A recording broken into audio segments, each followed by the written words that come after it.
برسالة اليوم لأهلنا في شام الرباط والجهاد والعزة والعروبة والكرامة، شام الانتفاض على الذل، شام التصدي للظلم والظالمين، شام التضحية والفداء، شام الرفعة والإباء.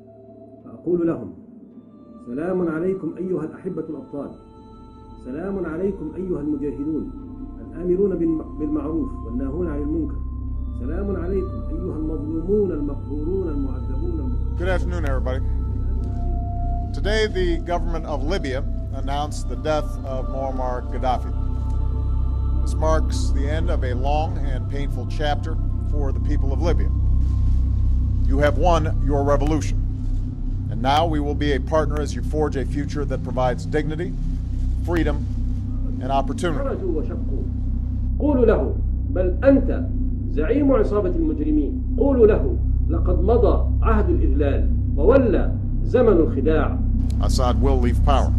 Assad is standing in their way. And everyone can speculate about what that would mean for President Assad.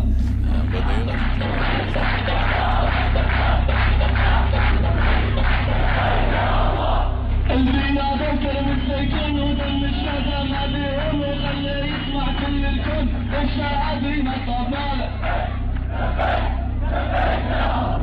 This is more the prescription for how to deal with the world.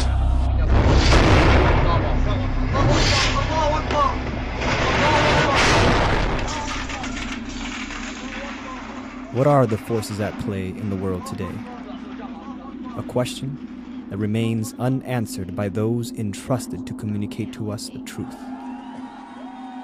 Yet, we ourselves fall short from attaining it, not for lack of access, but because of an unbroken fear that has obscured our vision. They stand as heroes, but in fact are our destroyers, operating behind the shadows of a grand scheme larger than the destruction they themselves conceive. The goal is imperial domination, and only few have risen against them. The goal is total control in a situation where their own cause is defeating them. The world, stock prices fell like the goal dominoes. Comes from no nation, but an outside force that has taken them hostage. Who their players are, we must know now if we are to defeat them. Yet the question remains: will we do so in time, before it becomes too late for yourselves, for your family, your children, and civilization? This is the true story of Syria.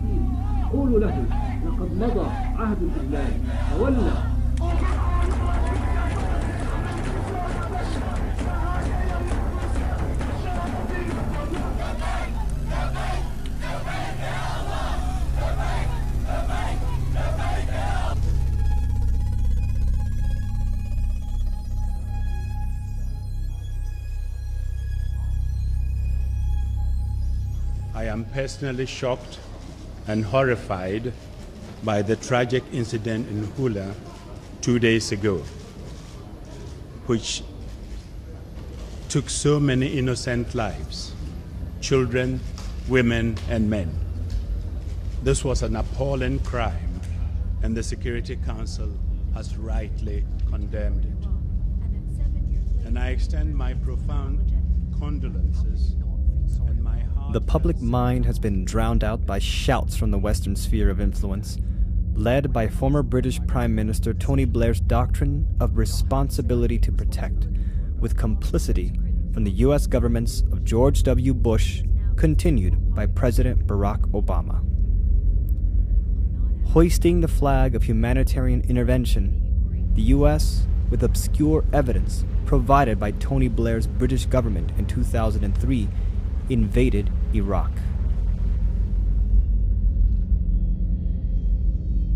Similar allegations for protecting the people of foreign lands brought about the international military involvement in the war in Libya in 2011 and the Kosovo-Serbian fiasco during the late 1990s.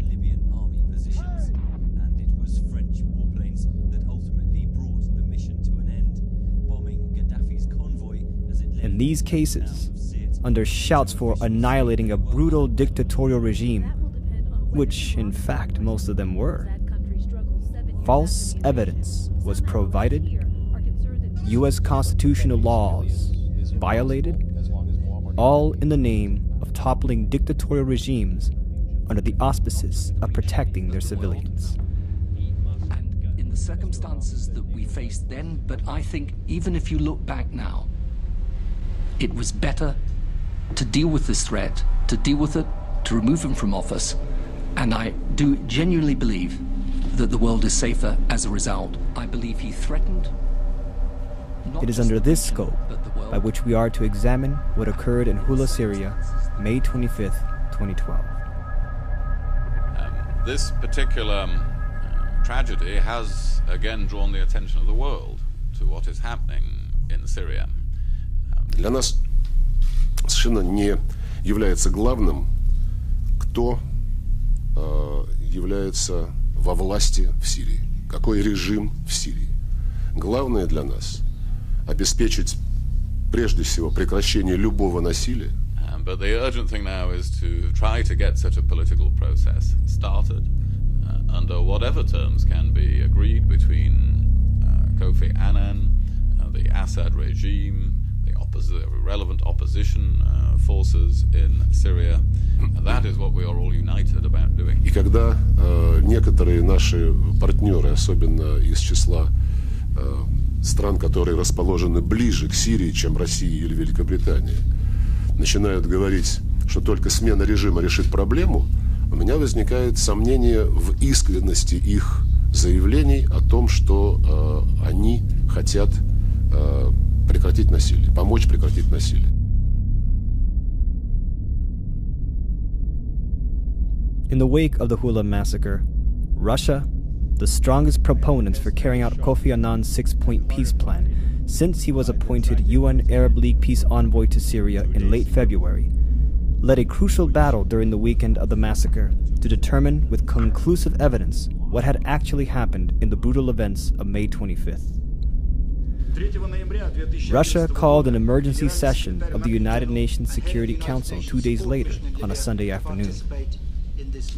The UNSC received a briefing from Norwegian General Robert Mood, head of the 200-plus UN observer mission deployed into Syria as part of the Annan peace plan, where he told members of the Permanent Security Council, plus a representative from Germany, that the evidence was, quote, murky as to who led the slaughter against civilians in Syria.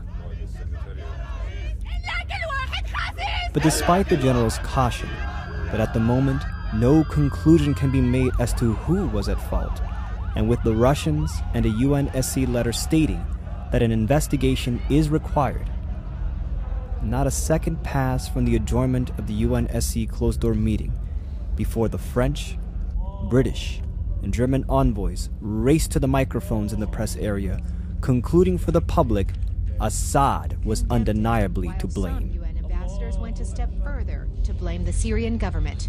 From Germany, there is a clear footprint of the government in this massacre. The Council has issued a strong and united condemnation of the mass killings of civilians on the 25th of May in El Hula, including by artillery, shelling and tank fire from the Syrian regime. That the Syrian government, Russian Deputy Envoy Alexander Pankin was left to explain calmly to the media the true accounts delivered by General Mood, clarifying that the general had established evidence of tanks being present in Hula, a claim used by the British sphere of influence to say those were the footprints of the regime's involvement, but that Mood did not link tank shellings to the number of deaths. In fact, according to accounts, most of the over 100 massacre in Hula were killed at close range. Pankin then raised what the British faction of the West and Arab region wished would have remained unsaid. There is a third force terrorist or foreign intervention at play. Yes, there is a third element, or there are third elements. And these people are not committed to the cause of the Syrian people. They are committed to their own agenda. Herb Latzius made these remarks 4 days before Hula. However, hours before the atrocity, State Department spokesperson Victoria Nuland recalled the right to enforce Chapter 7, the UN Security Council clause to invoke foreign military intervention by air, land, and sea in the event that Annan's plan proved to be a failure. That it's time, the Secretary's made clear, it's going to be Chapter 7 At the same next. time, every day, dozens of people are getting killed. Was it this third force Latzius warned of days before the massacre who waged the massacre? How could we know? When the British and German envoys screamed Assad to the press before any investigation was allowed to take place. Assad screamed vociferously, drowning General Robert Mood's conclusion that the evidence was murky.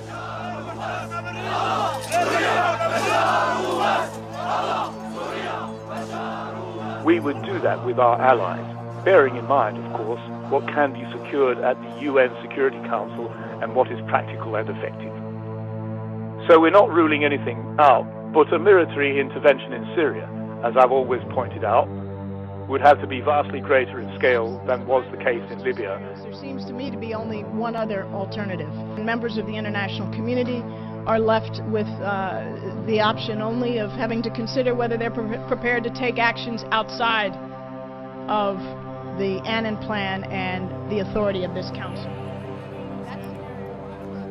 Within 24 hours of Russia's emergency closed-door meeting, a Syrian rebel spokesman proclaimed that the massacre now justified the opposition's right to end their commitment to Annan's ceasefire, playing right into the hands what had been the intent of the British with complicity of the U.S. Obama government before and after the atrocity, an end to Kofi Annan's peace plan.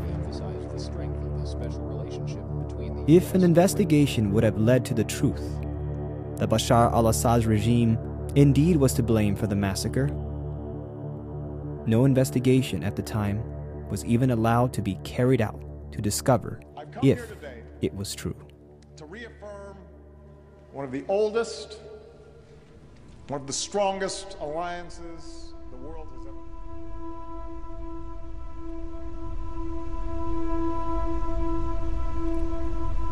A few days after the hideous bloodbath in the Syrian city of Hula, 11-year-old Ali al-Sayed suddenly became famous in the Arab media. When armed men invaded the house of his family in Hula and murdered all the members of his family in cold blood, little Ali also dropped to the ground. The blood of his dead mother, who lay next to him, colored his clothes red. This saved his life, because the murderers thought that Ali was also dead. It is striking that the 11-year-old Ali twice described the murderers of his family as men with shaved heads and long beards. This definitely does not fit the soldiers of the Syrian army, but rather points in the direction of... According to eyewitness testimonies, the massacre happened during the time frame after the Friday prayers, when Sunni rebels attacked 3 Syrian army checkpoints around Hula. Despite the fact that Hula has a more than 90% Sunni population, almost exclusively families from the Alawi and Shia minorities in Hula were killed. Those killed include members of the Alawi family Shomalia and the family of a Sunni member of parliament, since he was considered as a government collaborator. Immediately after the massacre, the culprits filmed their victims, representing them as Sunni victims and distributing the videos on the internet. Are the preferred targets of hidden terrorism by the armed resistance. Taxi drivers, street vendors, mailmen, especially civil functionaries, were innocent victims of acts that went from simple assassination to gratuitous barbarity. Their throats were slashed, mutilated, cut into pieces, thrown into street corners or public trash cans. These acts of atrocity were then exploited by the media to impute the responsibility to the government forces. We were taken by surprise ourselves by this tactic during a visit to Homs. A man had just been attacked by part of the armed gangs because he refused to close his shop. His car was blown up, and he was literally hacked to pieces and tossed under the storefront window. At the moment we were coming by, passers-by opened their mobile phones and were filming, and we overheard one of them say, doubtless talking to one of the satellite TV networks, "This is what Syrian citizens endure at the hands of Bashar al-Assad's death squads." We photographed this event. We then proceeded to take the body of this poor killed man to the hospital. Instead of bringing help to the murdered person, the onlookers filmed it, getting Al Jazeera to believe that the state had perpetrated the crime.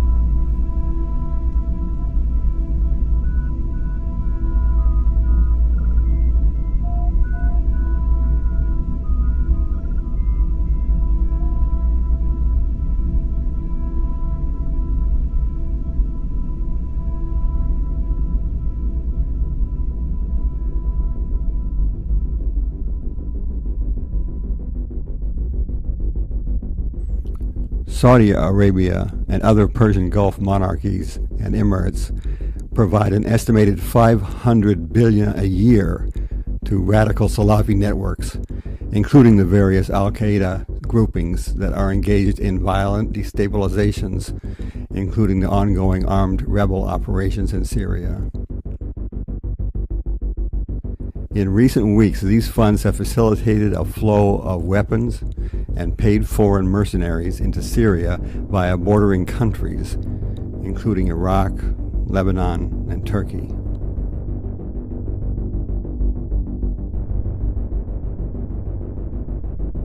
The concentration of black market weapons along the Syrian borders is unprecedented. Arms traffickers are becoming millionaires overnight.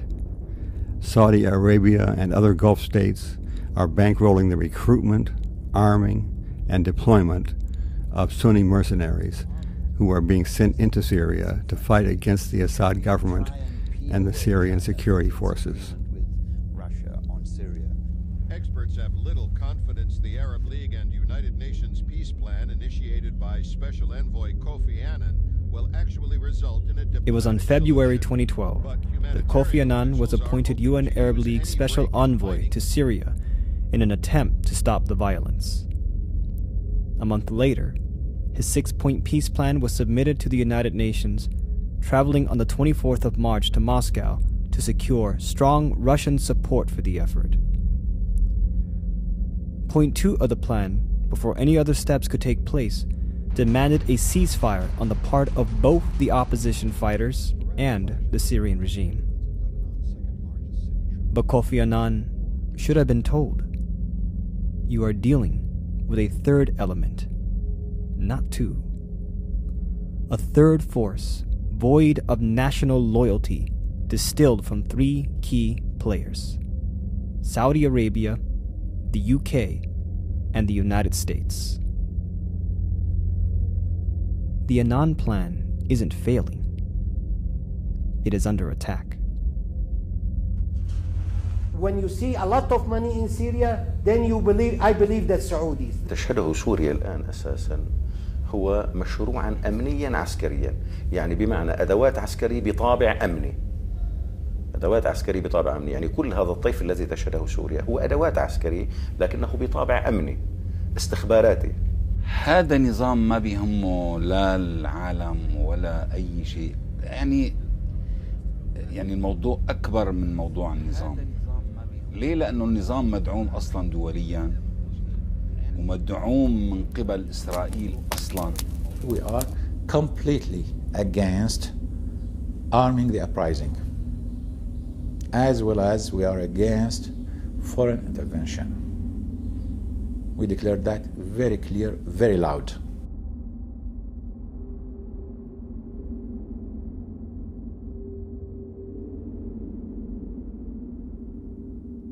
Left unspoken by the British and Obama administration anti-Syrian regime chorus is the fact that their highly praised Gulf partner, the monarchical government of Saudi Arabia, not only has expressed the desire to arm the rebellion, but desire a Libya repeat. Few have exposed or accused not only that they intend it, but already are and in fact have been funding terrorist networks now said to have infiltrated the region before the uprising ever occurred to the tune of $500 billion a year. Left unspoken, not out of ignorance, but out of an unofficial commitment to a global imperial agenda in place since September 11th, 2001. I want to welcome His Majesty King Abdullah to the White House. إذا علم أنه سيصل إلى هؤلاء وصولا جيدا بأمانة ودقة، فلا شك إن شاء الله أنه جهاد في سبيل الله، لأن ما قوى شوكة هؤلاء وأضعف شوكة هؤلاء مطلوب شرعا.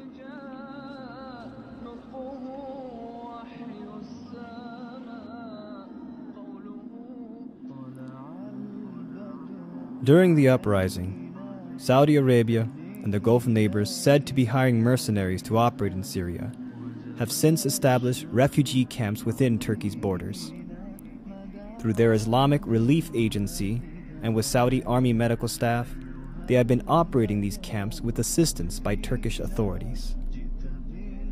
What goes on inside these camps? Almost no one can verify. International organizations are not allowed to enter them as they are prevented by Turkish authorities.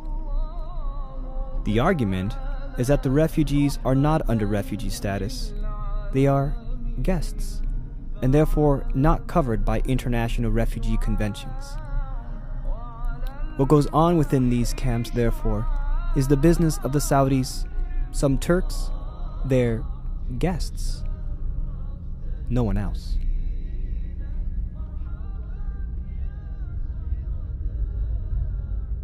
In the same day, the Saudi Arabia's Grand Mufti, Al-Ashik, preached jihad for sake of Allah against the Syrian government. King Abdullah of Saudi Arabia, in a meeting in Riyadh with his Jordanian counterpart, proposed negotiations with the Jordanian king to permit weapons shipments into Syria in exchange for economic assistance. Publicly, the exchange was said not to have been accepted, though a Jordanian official commented that the position was unlikely to remain, saying, "We are a non-interventionist country, but if it becomes force majeure, you have to join." Well, I think that it is pretty clear that the rebels have been receiving arms from abroad, and Syrian television has been showing almost daily shipments of arms being smuggled into Syria via Lebanon, Turkey, and other border crossings.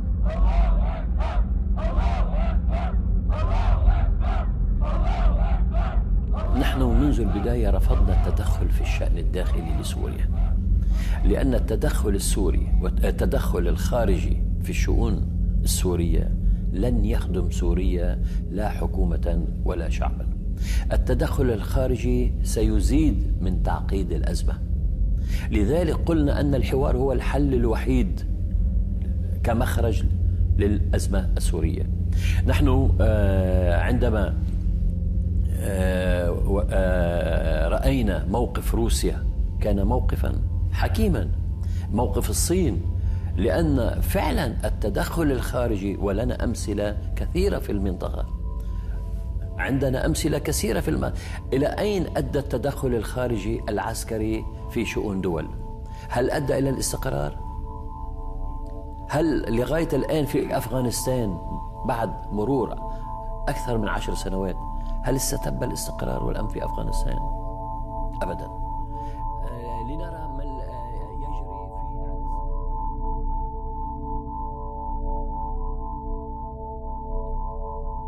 Few have dared to come forward under the condition of anonymity, warning that the Saudis are beyond negotiations and public annunciations for jihad against Syria. They are, in fact, working behind the shadows they themselves cast to feed the conflict, sabotaging Annan's peace effort. A top Arab diplomat revealed in publications on March 17th that Saudi Arabia was in the process of delivering equipment to rebel fighters in an effort to militarily overpower the Syrian army. The weapons would be traveling through Jordan, where it was admitted later that Saudi King Abdullah in fact did discuss with the King of Jordan. Later, a Western diplomat in Ankara, Turkey, stepped forward and leaked that rebel fighters are being armed by Saudi Arabia and their Gulf state neighbor Qatar. The diplomat disclosed, though at first, anti-regime activists only smuggled small quantities of light weapons purchased on the black market in Hatay of southern Turkey and brought to Syria's Idlib province. As of late May 2012, the loose assortment of rebel groups had received multiple shipments of arms that included AK-47s, BKC machine guns, rocket-propelled grenades, and anti-tank weaponry from the monarchies of the Gulf. From Ankara, the Western official cautioned, officially, no one will admit it. Nonetheless, the weapons provided by Saudi Arabia and Qatar are going through Turkey with Turkish intelligence units fully aware, as they are responsible for vetting who is eligible to receive arms and who is not. A vetting procedure that both U.S. officials and Arab intelligence officers have informed journalists that a small number of CIA officers in southern Turkey are similarly involved in, all intersecting the unverified activities of Saudi Arabia's Islamic Relief Camp and their guests. للتطلعات والمطالب المشروعة للشعب السوري في الحرية والديمقراطية وحقه في رسم مستقبله واختيار حكامه وفي التداول السلمي للسلطة، إدانة أعمال العنف والقتل وإيقاف نزيف الدم والتمسك بالحل السياسي والحوار الوطني ورفض التدخل الأجنبي في الأزمة السورية التي تعيشها الشعوب العربية المنطقة العربية. هناك أن يساهم في الحفاظ على أراضيها وسيادتها الإقليمية التي تعيشها الشعوب العربية. لا أحد يريد الإضرار بسوريا، ونحن نعم مع فكرة تسليح المعارضة التي تقاتل من أجل حريتها وحياتها. تناقش وأيضا المنطقة العازلة هل ستناقش وهناك واضح خلاف بين الطرفين؟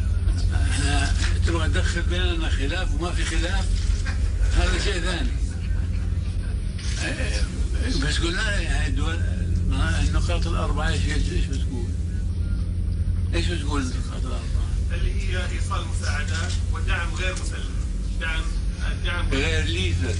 اي طيب اللي يكون هذا في أنظمتهم ماشي كذا، بس تسليح المعارضة واجب أعتقد، لأنه ما تقدر تدافع عن نفسها إلا بس للأسف. Prince Saud Al Faisal's declared duty was followed with his Qatar partners hosting an announcement by businessmen in the Qatari capital, the creation of a $300 million fund for the rebellion. Though announced in June, Wael Mirza, one of the sponsors of the fund, admitted that the fund had been established long ago, for months, to, quote, support all components of the revolution. However, this figure is merely a drop in the bucket in comparison to the yearly $500 billion channel of money flows to overall Salafists and Al-Qaeda-linked groupings from the Gulf states and Saudi Arabia.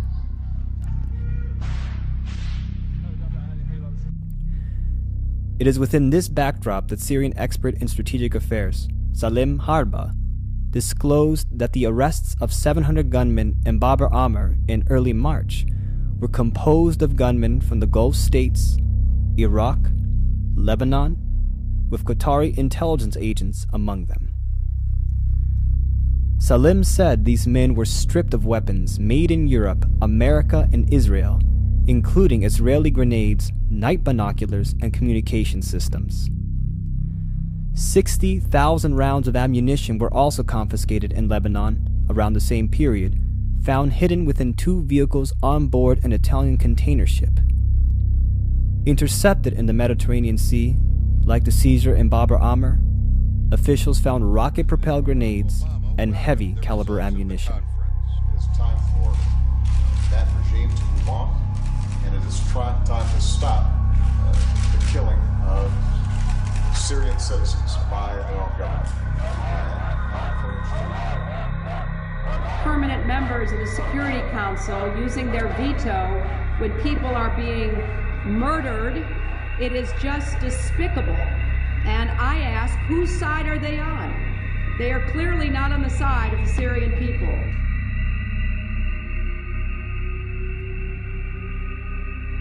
Why has so much attention been given towards the Russians as the purveyors of injustice, when the mounting evidence is clear that our eyes should be focused on Saudi Arabia and understanding why the conflict in Syria has yet to cease? Were the arms confiscated part of the overall Saudi plan, left intentionally unnoticed by the UK and US? Or perhaps was it simply just Saud al-Fazl's duty?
Rouge-Pack editors discovered through announcements made January 14, 2012, in the heat of the Syrian crisis, that British Prime Minister David Cameron met with King Abdullah of Saudi Arabia in a one-day visit to Riyadh. The British Prime Minister's office in Downing Street disclosed that the purpose of the meeting was to discuss the importance of the United Kingdom-Saudi bilateral relationship, agreeing to strengthen cooperation in a range of areas from that already in existence. They also shared concerns about the situation in Syria. Most telling was revealed by former British ambassador to Saudi Arabia, Sir Alan Munro, who told Sky News, "It is very important that David Cameron takes this opportunity to re-establish the sort of mutual confidence at the top level that his predecessors, ever since Margaret Thatcher, have sustained with Saudi Arabia as an important partner." It was then noted that British defense manufacturer BAE Systems has interest in Saudi Arabia, which at the time of the meeting were working to expand a large Typhoon Eurofighter contract with the Saudis. What was revealed was acknowledgement that the nature of the meeting between Cameron and King Abdullah was to sustain a mutual confidence initiated by former British Prime Minister Margaret Thatcher. Shocked, but composed and determined. Thatcher's initiation was with Saudi Prince Bandar bin Sultan in 1985, the Al Yamama deal involving BAE Systems. Bandar, Thatcher, BAE, all tied to a slush fund deal that intersects and directly traces to the financing of two of the hijackers of September 11th, 2001.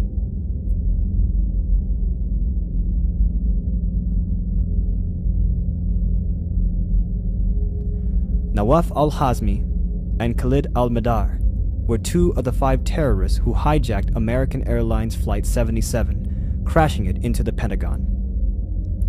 They both were harbored by 2 Saudi intelligence operatives, Ammar al-Bayoumi and Osama Basnan. In the course of 4 years leading up to September 2001, al-Bayoumi and Basnan were transferred between $51,000 to $73,000 in checks and cashier checks from Prince Bandar and his wife, Princess Haifa bint Faisal.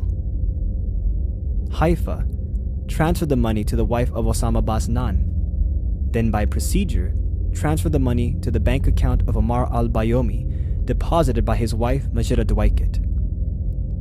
Bayoumi is known to have paid for housing and flight training lessons for the 2 hijackers of American Airlines Flight 77. However, the tens of thousands of dollars transferred in Saudi maize fashion that made its way to Nawaf al-Hazmi and Khalid al-Madar all originated from a bank account at Riggs National Bank in Washington, D.C., owned by Prince Bandar bin Sultan. Our decision to start negotiating the purchase of a substantial number of aircraft for our national airline. Prince Bandar was greeted by an undesired reality when in 2007, the story had erupted that he, since his arms for oil deal with Margaret Thatcher in 1985, had enjoyed $2 billion in kickbacks and bribes. A deal made between the Saudi prince and the British with a friendly handshake.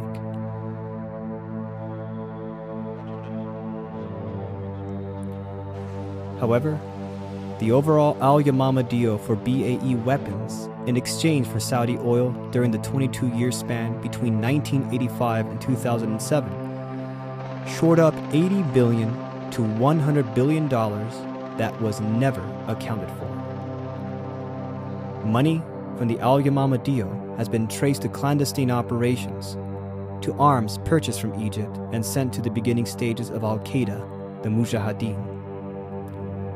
Tens and thousands of dollars were directly given to 2 of the 9/11 hijackers, whose funds originated in the same bank account of Saudi Prince Bandar, who for 22 years received billions of dollars for brokering the Al Yamama BAE for Saudi oil exchange with British Prime Minister Margaret Thatcher.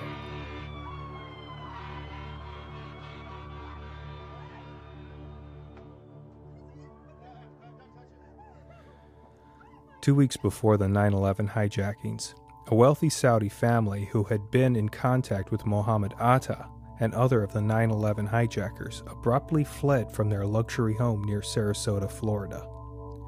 This raises further questions about the Saudi links to the hijackers. The house was owned by Saudi financier Issam Ghazawi and was occupied by his daughter Anud and her husband Abdul Aziz Al-Hiji. Law enforcement agents found records of telephone calls with a number of the 9/11 hijackers, Mohammed Atta included, and security records of the gated community also showed visits by vehicles owned by Atta and another 2B hijacker, Zayed Jarrah. Atta, Jarrah, and Marwan al-Shihi were all living within 10 miles of Ghazawi's house and were taking flying lessons in nearby Venice, Florida. Analysis of phone records from Ghazawi's house showed contact with 11 other terrorism suspects, including Walid al-Shihi, who was with Atta on the first plane to hit the World Trade Center in New York City on September 11th. Yes, people do know where they stand with us. Yes, they do know we're strong government. Yes, they do know we have a property-owning democracy. The operation thrived by the logistics of a BAE slush fund, a deal that represented one of the biggest funding pools in history for global covert operations, protected by Her Majesty Elizabeth II's Official Secrets Act, with its finances guarded by the highly unregulated system within the City of London Square Mile and offshore havens under British dominion. An operation left unobstructed by David Cameron and King Abdullah's arrangements during the heat of the Syrian crisis. The UK are involved in creating the slush fund deal. The US, under 2 administrations, has behaved with complicity. Why then would these same forces ever to have bothered to seek out the truth of who actually led the massacre in Hula, Syria, May 25th? The US never even bothered to investigate how their partners of the UK and Saudi Arabia carried the attacks in New York City and Washington, D.C. in the morning of September 11th, 2001.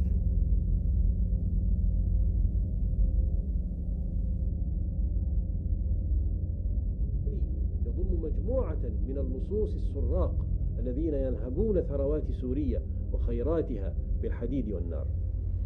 هذا هو النظام الشرير الذي تواجهه الأمة المسلمة داخل سوريا وخارجها، وهو نظام سرطاني خبيث يخنق الأحرار في سوريا ويطاردهم خارجها، ولا علاج معه إلا الاستئصال. ومن حق أهلنا في سوريا ومن حق الأمة كلها أن تستخدم ما تراه من وسائل لاستئصاله. إذا أردنا الحرية فيجب أن نتحرر من هذا النظام، وإذا أردنا العدالة فيجب أن نقتص من هذا النظام، وإذا أردنا الاستقلال فيجب أن نقف في وجه هذا النظام، وإذا أردنا المقدس فيجب أن نزيح هذا النظام. يا أسود الشام.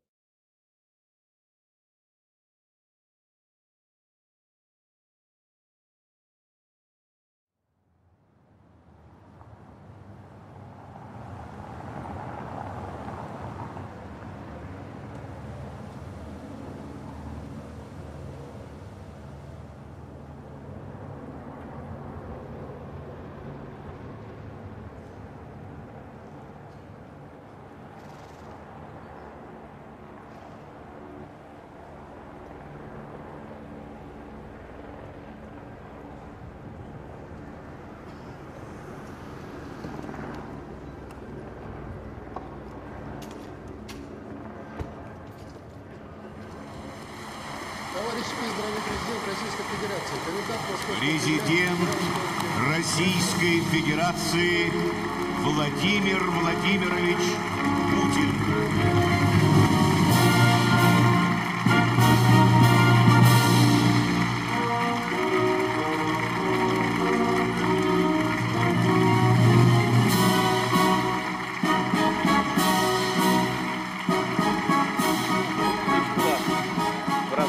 Общего жестокого врага. Все мы обязаны помнить, почему началась война, и анализировать ее уроки.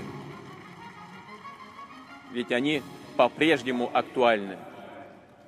И сегодня хочу подчеркнуть: строгое соблюдение международных норм, уважение государственного суверенитета и самостоятельного выбора каждого народа – это одна из безусловных гарантий того, что трагедия прошедшей войны никогда больше не повторится. Россия последовательно проводит политику по укреплению безопасности в мире. What has stood in the way against the intended outcome of a global black ops operation has been the Russians and a minority of patriots within the United States. The desire is war. War because it is the only means by which the present international empire can maintain power as it deals with the harsh reality that its international financial system has reached an end. They would rather see a world engulfed by war, savage destruction, and famine than witness the rise of an alternative asserted through the powers of national sovereignty against the ancient rule of monetary law.